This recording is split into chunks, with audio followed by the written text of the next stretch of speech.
आज चाहिँ मेरो बुढाले करेला यसरी बोइल गरेको हेरौँ भने पनि फर्स्ट टाइम देखेको हो। अब हेरौँ कस्तो पकाउँदो रहेछ। मेरो बुढाले खाने प्याजहरू निकाल्दो रहेछ।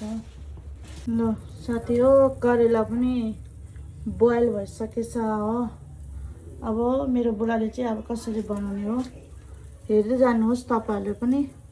यो चाहिँ करेलाको लागि रेडी हुँदैछ हो। के हाल्यो? मेथी, अजवाइन, फाँटो, मेथी, त्यहाँदेखि अदुवा, लसुन 5 फरम हाल्यो। अचार बनिन्छ करेलाको। यो चाहिँ करेलाको चाहिँ तपाईँहरू हेर्दै जानुहोस् के बनिन्छ हो। तपाईँहरू हेर्दै जानु चाहिँ यता अब खोर्सानी लगाएँ।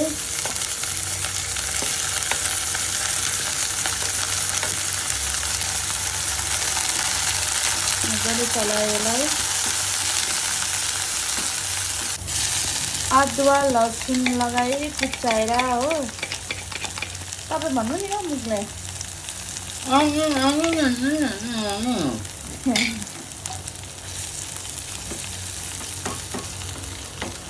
अघि बिहान चाहिँ धोको ल्याउनु परेन, गलको गयो धोको। यसलाई मजाले ब्राउन गर्नुपर्छ हो। मेरो बुढाको खाना बनाउने स्टाइल चाहिँ अलग्गै छ है। यतिको ब्राउन भयो हो।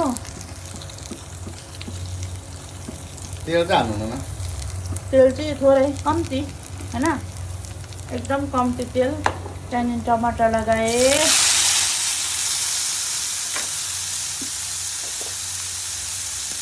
टमाटर लगाएर त्यहाँदेखि स्वादको अनुसार नुन लगाएँ।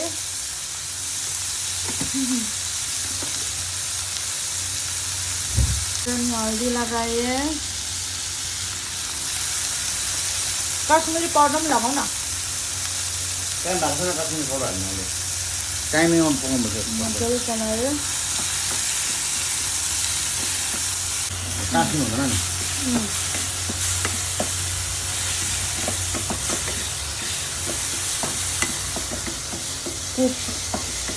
मासु सेफ चाहिँ यता छ।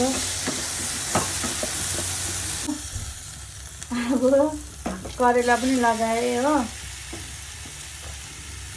करेलाको आइटम हेर्नु चाहिँ मेरो बुढाले बनाएको। मजाले चलाएँ।